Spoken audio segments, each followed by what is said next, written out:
এল news অনলাইনে আপনাদের সাথে আছি আমি আসাদুজ্জামান সাজু। প্রিয় দর্শক, আমি এই মুহূর্তে অবস্থান করছি লালমনিরহাটের হাতীবান্ধা উপজেলার গড্ডিমারি ইউনিয়নের ডাক্তারপাড়া সরকারি প্রাথমিক বিদ্যালয়ে। আপনাদেরকে জানিয়ে রাখি যে এই বিদ্যালয়ের প্রধান শিক্ষক অভিযোগ করেছেন তার বিদ্যালয়ে তালা লাগিয়ে তার বিদ্যালয়ের জমি দখল করেছে একটি পক্ষ। এ ঘটনায় তিনি স্থানীয় থানায়, উপজেলা নির্বাহী কর্মকর্তা, উপজেলা শিক্ষা অফিসে তিনি অভিযোগ করেছেন। এই অভিযোগ দায়েরের পর একটি মহল ক্ষিপ্ত হয়ে তার বিরুদ্ধে কিছু মিথ্যা অভিযোগ দায়ের করে কিছু গ্রামবাসীকে জড়ো করে গতকালকে মানববন্ধন করেছে তার বদলির দাবিতে, এমন অভিযোগ তার। আমরা সেই স্কুলে এসেছি, গতকালকেও এসেছিলাম, আজকেও এসে আমরা দেখছি যে বিদ্যালয়ের কিছু জমি আপনাদেরকে যদি একটু দেখাই, যে এই জমিগুলো খোলা মাঠ ছিল, এই মাঠগুলো দখল করেছে স্থানীয় একজন ব্যক্তি, সম্ভবত জামাল উদ্দিন তার নাম, এমন অভিযোগ প্রধান শিক্ষকের। আমরা সরাসরি প্রধান শিক্ষকের সঙ্গে কথা বলবো এবং জানার চেষ্টা করব যে কারা, কেন, কি কারণে এই জমিগুলো দখল করলো এবং বিদ্যালয়ে যে তালা লাগিয়েছিল সেই বিষয়টি কতটুকু। আসসালামু আলাইকুম, আমি প্রধান শিক্ষক ডাক্তারপাড়া সরকারি প্রাথমিক বিদ্যালয়। আসলে এই জমি দীর্ঘ 15 বছর ধরে স্কুলের নামীয় সম্পত্তি। এটা হচ্ছে 4392/9 দলিল নাম্বার এবং 7/12/2009 ইংমূলে উক্ত বিদ্যালয়ের নামে এই দলিল হয়। এবং এই দলিল হওয়ার পরেও এতদিন ধরে আমরা 15 বছর ধরে আমরা বিদ্যালয়ের নামীয় সম্পত্তি এবং আমরা স্টুডেন্ট এবং শিক্ষক সবাই আমরা এটা ব্যবহার করি, সরকারি জমি। এবং এটা হচ্ছে যে এমতো অবস্থায় গত 14/9/2024 রোজ শনিবার স্কুল বন্ধ থাকায় এবং অফিস আদালত সম্পূর্ণ বন্ধ থাকার কারণে এই এলাকার জামাল, মোজাম্মেল, জহুরুল নামে এবং আরও ওদের অনেক সঙ্গী, ভাই ভাইস্তা সহ অস্ত্র শস্ত্রের জবরদখলের উদ্দেশ্যে জমি কোদাল লাইয়া সুপারি গাছের চারা রোপণ করে। তাহা দেখিয়া আমি বাধা দিতে গেলে বিবাদীগণ তাহাদের লোকজন সহ বাঁশের লাঠি, লোহা রড, ধারালো ছোড়া, অস্ত্রে শস্ত্রে সজ্জিত হইয়া আমাকে খুন জখমের হুমকি দেয়। এবং আমার সহকারী শিক্ষক মোসাম্মদ ফরিদা খাতুনেরও একই অবস্থা, তাকেও বিভিন্ন ধরনের হুমকি দেয়। এবং 14 তারিখ এই ঘটনার পর আমি 14 তারিখেই স্থানীয় থানায় যখন তালা লাগাইছে 14 তারিখ রাতে, আমরা 15 তারিখ তারা স্কুলে তালা লাগায় জমি দখল করলো কেন? তারা কি মূল্যে দাবি করে? তারা জমি কি মূল্যে দাবি করে সেটা আমি জানি না, সেটা তাদের কাছেই আপনি শুনে নেবেন।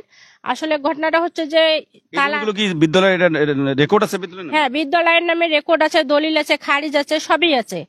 আমরা 100% রাইট যে জমিটা বিদ্যালয়ের। এরপরে আমরা যাকেই কাগজ দেখাইছি সে বলছে যে আপনারা রাইট। এবং আমাদের এই জমির চৌহদ্দি করা আছে, যে পূর্ব পাশে কার, পশ্চিম পাশে কার, সবকিছু চৌহদ্দি উল্লেখ করা আছে। এবং এই চৌহদ্দি মূলে আমি এই স্কুলের মাঠ দাবি করছি এবং আমার বাচ্চা স্টুডেন্টরাও তাই দাবি করছে। আপনার কাছে আসবো। প্রিয় দর্শক, আপনাদেরকে আরেকটু দেখার চেষ্টা করি যে প্রধান শিক্ষকের দাবি যে এই বিদ্যালয়ের যে মাঠ আছে সেই মাঠগুলো দখল করে সুপারি গাছ লাগিয়ে যে খেলার যে পরিবেশ, শিক্ষার্থী যে খেলাধুলা করতো সেই পরিবেশ নষ্ট করেছে। তার অভিযোগ এই এলাকার জামাল উদ্দিন, মোজাম্মেল হোসেন, তারপর জহুরুল ইসলাম, যাদের পিতা মৃত আব্দুর রহমান, এই 3 ভাই এবং তাদের পরিবারের ছেলে লোকজন এই দখলটি করেছে। আমরা এখানকার একজন দাতা সদস্য আছে, তার সঙ্গে একটু কথা বলার চেষ্টা করব। কি আপনি তো এই বিদ্যালয়ের দাতা সদস্য, এই জমি কোথা থেকে আসলো, তারা কি মূল্যে দাবি করতেছে? এই জমিটা সম্পূর্ণ আমি ডোনেট করছি প্রতিষ্ঠানে। ওই জমিটা ছিল জামাল উদ্দিনের, তো এর পরিবর্তে আমি আবার নিজস্ব জমি ওকে দিচ্ছি 15 শতক। এই জমিটা সম্পূর্ণ স্কুলে মানে মবদলা করে আপনারা? মবদলা করেছি। ওই জমি কি এখনো তাদের দখলে আছে? হ্যাঁ, ওদের দখলে, ওইটা ওদের দখলে। আমার জমিটা ও দখল করতেছে আর ওর জমিটা আমি স্কুলে দিয়ে দিছি। আচ্ছা, আমরা দুজন একটা গ্রামবাসীর সঙ্গে কথা। চাচা, কি সমস্যা বলেন তো এই জমি দখল, স্কুলে তালা তুলে নিলে কন্তক না? বাবা, আমি তো তখন থেকে জানি যে এই জমি মাঠ স্কুলের আওতায়। এখন এই কয়েকদিন আগত দেখতে পেলাম যে জামাল ওর ভাই ভাতিজা ভাইটি ধরে আসিয়া সকালবেলায় এই সুপারি গাছ লাগালি। কি কারণে লাগাল তা আমি বলতে পারবো না। ওর জমি না কার জমি আমার জানি যে স্কুলের জমি। আচ্ছা, এই যে কালকে মানববন্ধন করলো প্রধান শিক্ষকের বিরুদ্ধে, প্রধান শিক্ষক নাকি স্কুলে আইসে না, পড়াশোনা হয় না, স্কুলের টাকা টুকা মারি খায়, এই বিষয়টা?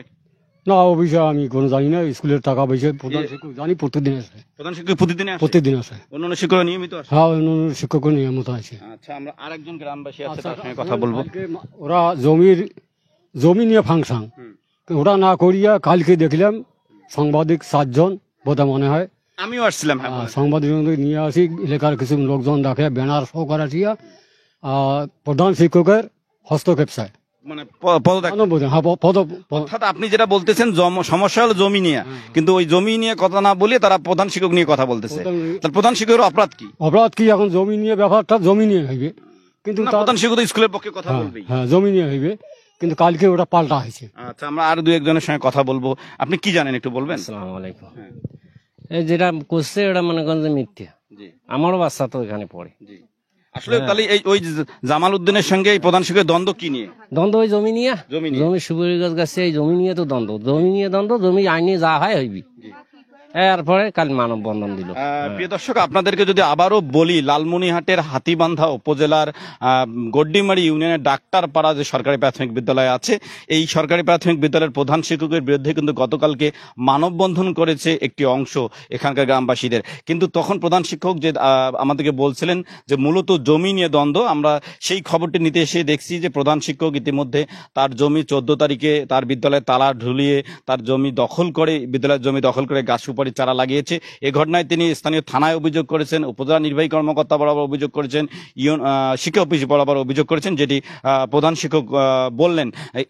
এটিকে ইস্যু করে একটি মহল তার বিরুদ্ধে মিথ্যা অভিযোগ দায়ের করে তার বদলি বা পদত্যাগের দাবি করছেন। আমরা আরেকটু সংক্ষিপ্ত কথা বলবো প্রধান শিক্ষকের সঙ্গে। আপনার সর্বশেষ প্রশাসনের কাছে দাবি কি?